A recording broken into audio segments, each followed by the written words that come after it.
Halo sahabat, Assalamualaikum. Semoga sehat selalu dan senantiasa berbahagia. Terima kasih udah subscribe dan menyimak video-video SLMT TV. Semoga Tuhan Yang Maha Esa selalu memberikan rezeki yang berkah dan berlimpah ruah untuk sahabat semua. Nah, kali ini SLMT TV akan membawakan alur cerita film yang berjudul Nansi Gapu Manitan. Film ini mengisahkan tentang perjuangan seorang pria dalam membalaskan dendam kekasihnya yang telah diperkaos. Walaupun menderita penyakit langka, dia tetap membulatkan tekad dan menghabisi semua pelakunya. Penasaran dengan kisahnya? Tanpa banyak basa-basi lagi, ini dia alur ceritanya.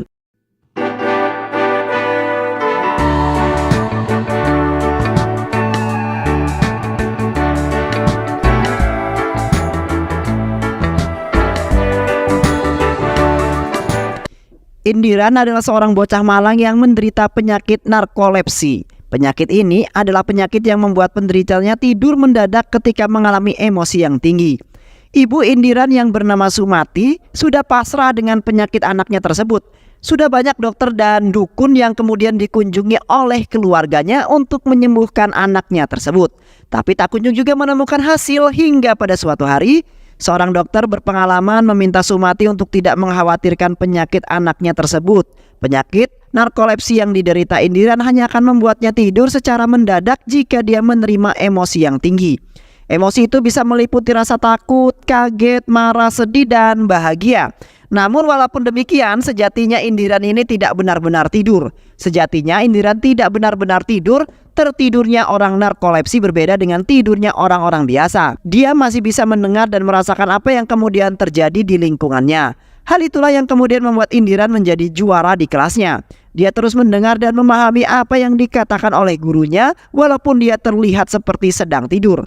Jangan khawatir tentang masa depannya. Dia pasti akan menjadi orang yang sukses. Penemu sekaligus ilmuwan hebat bernama Thomas Alva Edison juga menderita penyakit ini, ujar dokter kepada Sumati.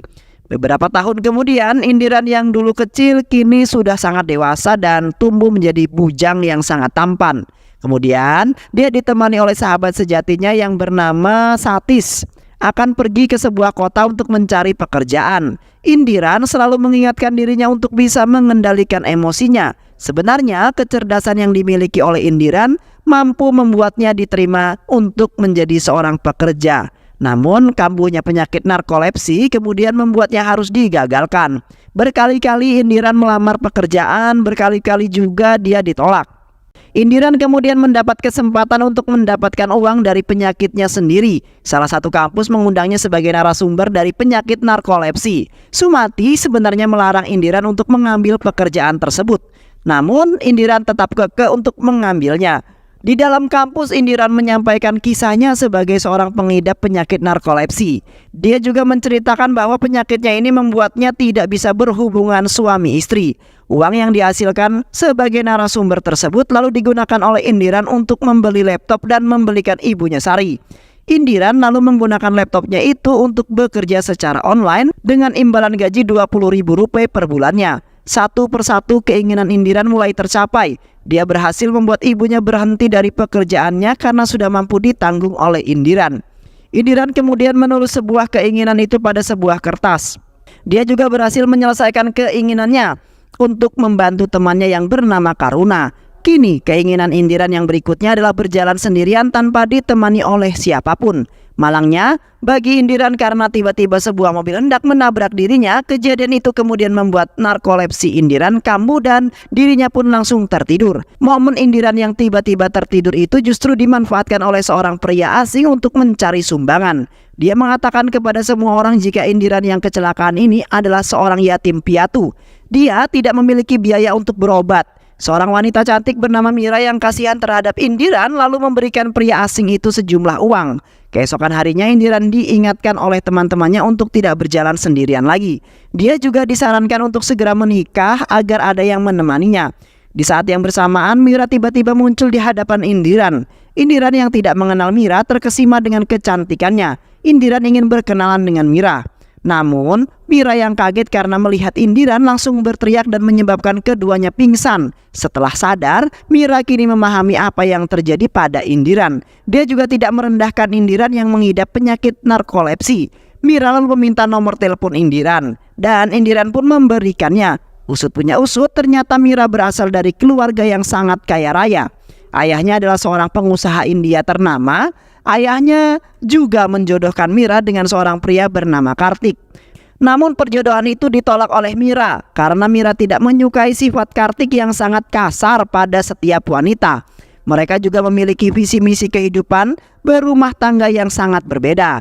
Di sisi lain, Indiran ternyata juga dijodohkan oleh emaknya. Dia dijodohkan dengan seorang gadis yang masih merupakan keluarganya sendiri. Namun gadis itu menolak Indiran lantaran gajinya yang sangat kecil dan dirinya yang mengidap penyakit narkolepsi. Sumati berusaha menguatkan hati Indiran. Dia juga berjanji akan mencarikan Indiran gadis yang lain. Tak lama kemudian Mira menghubungi Indiran. Dia mengajak Indiran untuk bertemu di suatu tempat. Ternyata Mira tidak datang sendirian. Dia ditemani oleh teman-temannya yang penasaran dengan penyakit narkolepsi. Untuk membuktikannya, teman-teman Mira lalu mengagetkan Indiran dari belakang. Hal itu kemudian membuat narkolepsi kambuh dan Indiran langsung tertidur seketika. Mira yang melihat hal tersebut langsung memarahi teman-temannya yang sangat kurang ajar terhadap Indiran. Setelah mengantarkan Indiran pulang, kemudian Mira meminta maaf kepada Indiran karena kelakuan dari teman-temannya Mira. Bukannya marah, Indiran justru berterima kasih karena Mira telah memarahi teman-temannya. Aku mendengar semuanya, terima kasih karena telah memarahi teman-temanmu, ucap Indiran. Mira kemudian mulai kagum dengan penyakit narkolepsinya tersebut. Dia juga kepincut dengan kepribadian Indiran yang sangat baik hati tentunya. Mira lalu meminta Indiran untuk diperbolehkan mampir sebentar. Sumati yang melihat anak bujangnya itu kemudian membawa seorang wanita yang sangat cantik, tentu salah paham. Dia mengira jika Mira adalah sang kekasih Indiran. Mira lalu disambut dengan sangat hangat di rumahnya Indiran. Indiran juga memperbolehkan Mira untuk melihat daftar keinginannya. Setelah membacanya, Mira jadi sangat ingin mengabulkan keinginan Indiran. Dia lalu mengabulkan keinginan Indiran untuk menonton sebuah film yang ada adegan belah durennya. Namun ketika adegan yang ingin dilihat oleh Indiran itu muncul, dia justru malah tertidur. Mira hanya bisa tertawa pulas melihat hal tersebut. Mira lalu mengabulkan keinginan nomor 8 Indiran, yaitu mendapatkan ciuman dari gadis cantik. Indiran yang mendapatkan ciuman itu sontak kaget dan langsung tertidur dengan seketika. Di dalam hati Mira sebenarnya dia sangat ingin menikah dengan Indiran. Indiran lalu dibawa ke rumah untuk bertemu dengan sang ayah. Namun lagi dan lagi penyakit narkolepsi selalu jadi kendala bagi Indiran. Ayah Mira tidak mengizinkan anaknya itu untuk menikah dengan Indiran karena Indiran tidak bisa memberikan sebuah keturunan untuk Mira nantinya.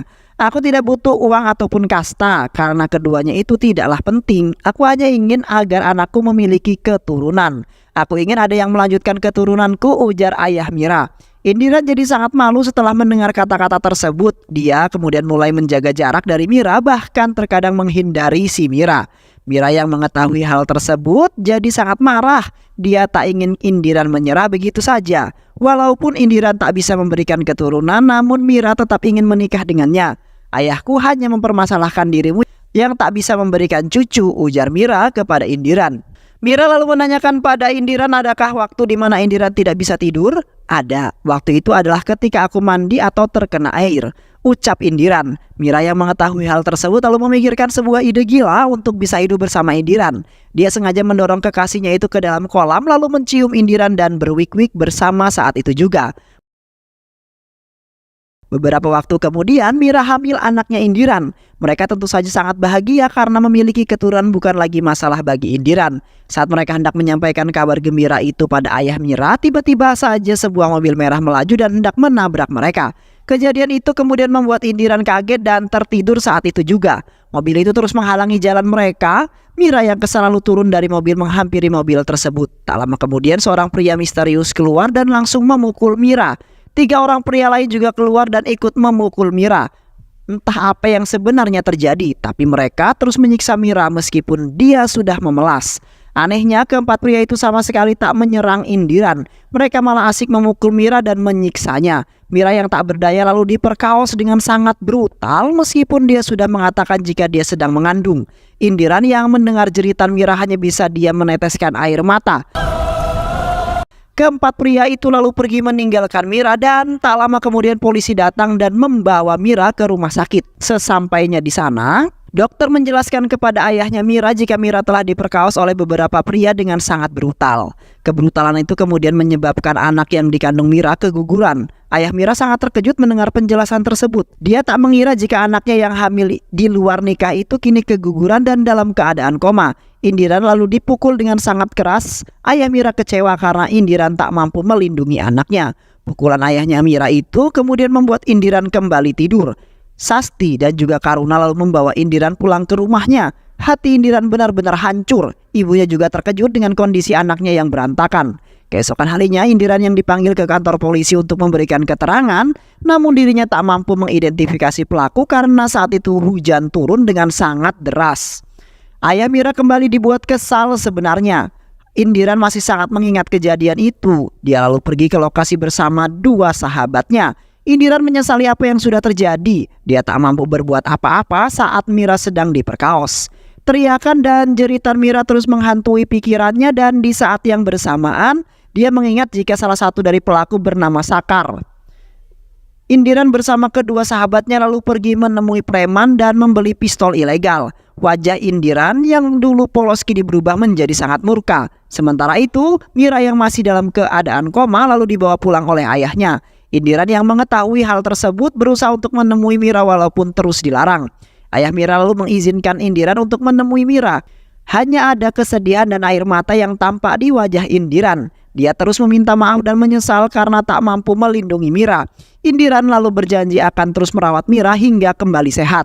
Ayah Mira yang tak tega dengan nasib putrinya tersebut lalu memutuskan untuk meninggalkan Mira di rumah Indiran. Ayah Mira berharap kehadiran dan suara Indiran mampu menyelamatkan putrinya dan membuatnya sadar kembali dari komanya. Kau harus berbicara kepada Mira, itulah pesan ayah Mira kepada Indiran. Kini aksi balas dendam pun dimulai. Indiran mulai bergerak untuk mencari informasi-informasi yang perlu dia ketahui.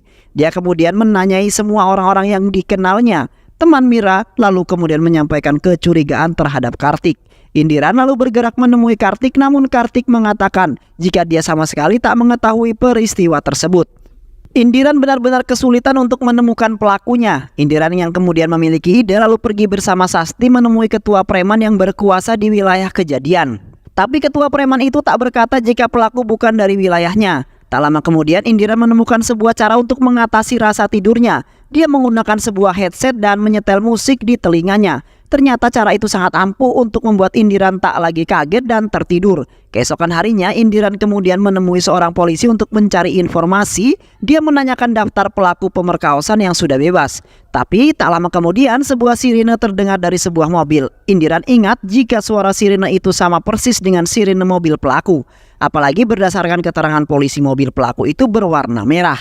Indiran lalu menghampiri pengendara mobil itu dengan sangat murka. Pengendara lalu mengatakan jika 10 hari yang lalu mobilnya diperbaiki di bengkel wilayah Sanigaram. Indiran lalu pergi ke bengkel tersebut bersama pemilik mobil. Namun sesampainya di sana ternyata bengkel itu sedang tutup karena jam makan siang. Kecurigaan Indiran memang tak keliru. Ternyata seorang pelaku bernama Sekar sedang membeli rokok di tempat dia menunggu.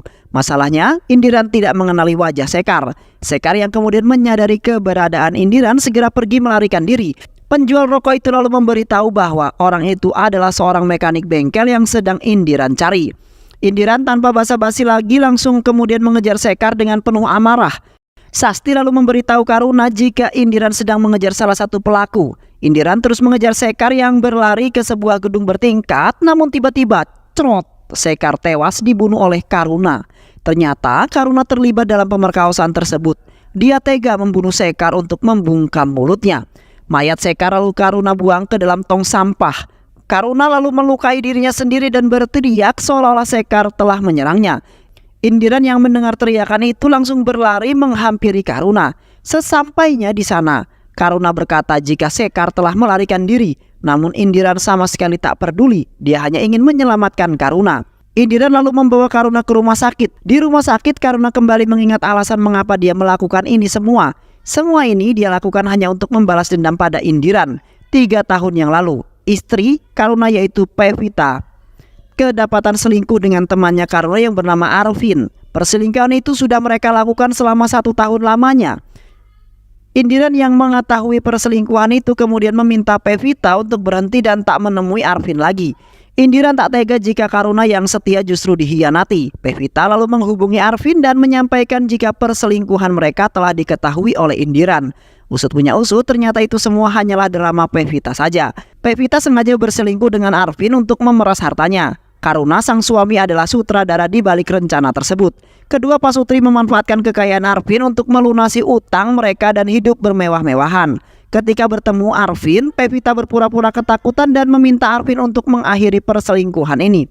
Namun Arvin yang terlanjur cinta mati pada Pevita tak ingin terpisah darinya. Pevita lalu mengatakan kepada Arvin ada sebuah cara agar mereka tetap bisa melanjutkan perselingkuhan ini, yaitu dengan memisahkan Karuna dari mereka. Pevita menceritakan jika Karuna hendak membuka usaha di Amerika, namun dia tak memiliki cukup modal. Arvin yang mendengar hal tersebut dengan sigap dan memberikan Karuna dana dan membuatnya pergi ke Amerika. Dengan begitu, Arvin dan Pevita bisa kembali bermesraan. Indiran yang mengetahui jika Pevita masih berselingkuh dengan Arvin kembali datang menemuinya. Dia tak ingin Karuna terus-menerus dikhianati. Karuna yang ada di rumah itu langsung bersembunyi dari pandangan Indiran. Tapi Indiran mengetahui semuanya. Setelah pulang, Indiran menghubungi Karuna dan menanyakan posisinya.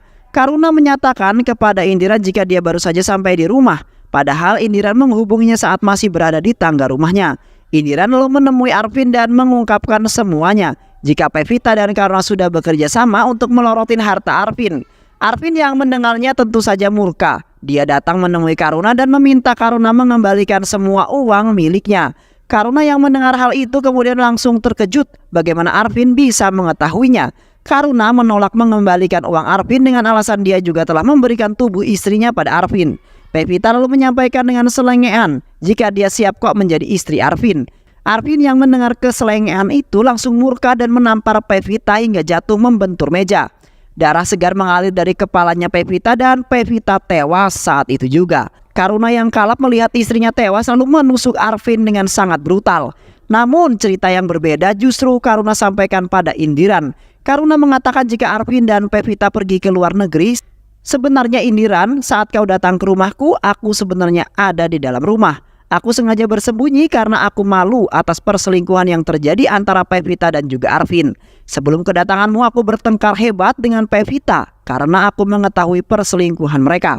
Pertengkaran itu kemudian membuat Pevita pergi ke rumah Arvin. Mereka lalu pergi ke luar negeri saat malam itu juga. Ujar Karuna sambil berpura-pura menangis. Di dalam hatinya sebenarnya Karuna ingin membalas dendam jika kebahagiaanku telah kau hancurkan. Maka aku juga akan menghancurkan kebahagiaanmu, Indiran. Kembali lagi ke masa kini, di mana saat itu Karuna sedang menghubungi Guna, ketua preman sekaligus atasan Sekar. Karuna mengatakan cerita yang berbeda kepada Guna jika Sekar telah tewas karena dibunuh oleh Indiran. Guna lalu meminta menyuruh Karuna untuk membawa Indiran ke tempat di mana Sekar dibunuh. Di malam harinya, Karuna mengajak Indiran untuk kembali ke tempat itu. Dia menjaga jarak dengan Indiran agar bisa berkomunikasi dengan Guna. Tapi Guna dan salah satu anak buahnya sudah menunggu Karuna. Karuna dihajar tanpa belas kasihan. Ternyata Guna telah mengetahui bahwa Karuna lah yang telah menghabisi Sekar. Guna mengetahui semua kelicikan dan kebusukan Karuna. Apalagi dulu geng Sekar lah yang sudah menguburkan mayat Pevita dan juga Arvin.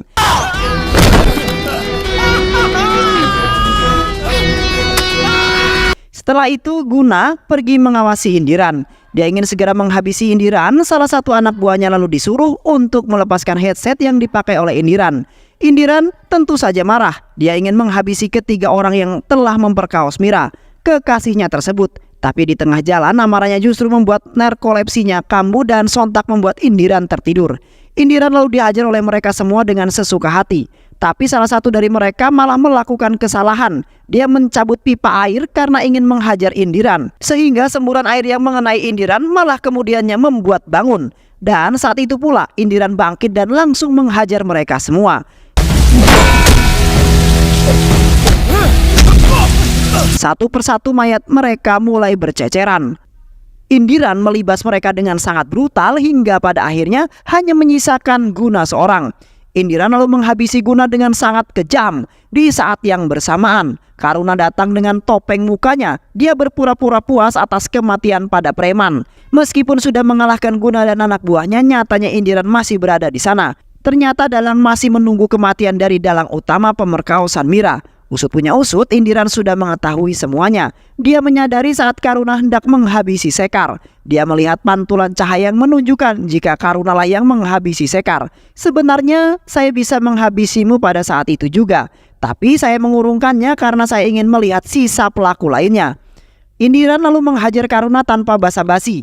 Dia kemudian melupakan semua perasaan pada tinjunya itu. Mengapa kamu membuat Mira menderita padahal dia tidak ada hubungannya dengan semua ini? Aku yang melakukannya. Lantas mengapa Mira yang dihukum? Mengapa? Mengapa? Mengapa? Karuna akhirnya menjawab semua pertanyaan itu. Aku bisa saja langsung membunuhmu, tapi aku tidak melakukannya.